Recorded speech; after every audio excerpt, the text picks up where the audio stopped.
In this video, I will explain what a literature review is, why we need it, and provide you with their characteristics. My name is Aether.A and welcome to this video series on literature review.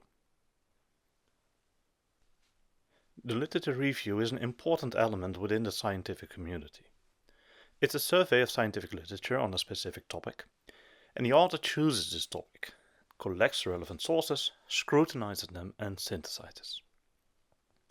A review includes recent literature. Although this is generally true, there are exceptions to this rule, for example within a historic review. Most importantly, the review should identify current theories and methods with possible discrepancies within literature and pinpoint knowledge gaps. But why do we need a review for that? Couldn't we just read up on the literature ourselves? Well, we could, but because of the sheer amount and rapid rate of publications, the literature review is of paramount importance to keep up with literature and synthesize on it. Also, when we are looking for an overview on existing knowledge ourselves, writing a literature review helps us obtaining this overview in a systematic way. Depending on our needs, there are different types of literature review with differing methodologies. We can basically divide literature reviews into two types: the systematic review and the narrative review. The systematic review has strict protocols and needs to follow strict rules. The narrative review is a more loosely defined literature review. This provides the author with more flexibility. However, there is a risk of bias in selecting several articles and some not, and a lack of transparency. The systematic review focuses on a well-defined research question. The narrative review may focus on multiple research questions at once, or might even be a discourse of the author.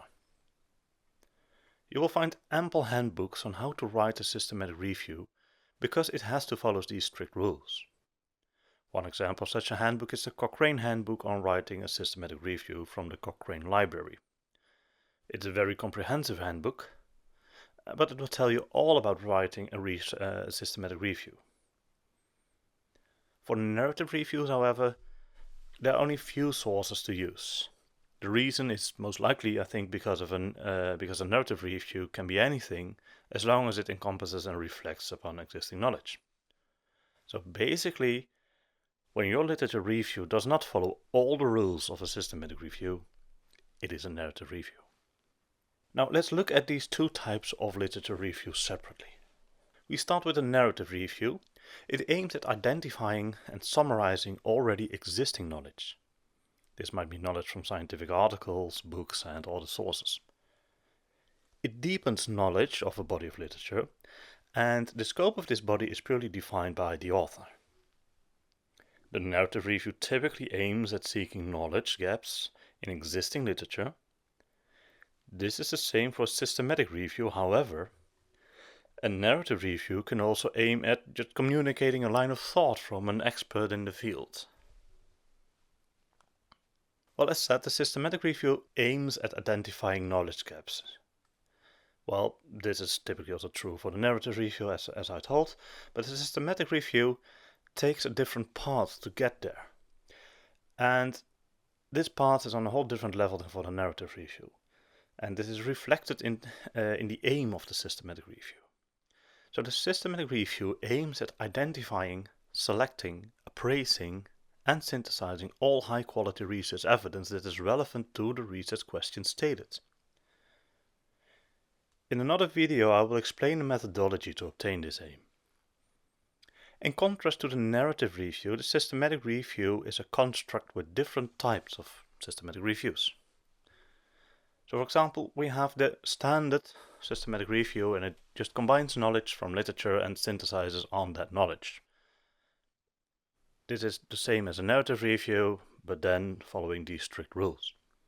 We also have the umbrella review, and it's a systematic review of reviews. These reviews might be only systematic reviews, or a combination of systematic reviews with very good narrative reviews, like narrative reviews that are almost a systematic review. The meta-analysis is a systematic review in which the analysis of the literature is done via statistical methods. As input for these statistical analyses, raw data can be obtained from the authors of the original research articles. Or the meta-analysis can be conducted on the data available in the articles themselves, like from graphs or tables. A meta-synthesis is a relatively new systematic review, and it reviews only qualitative research articles and synthesizes on them. Well, thank you for watching this video, and I hope you now have a feeling of what a literature review is and which different types there are.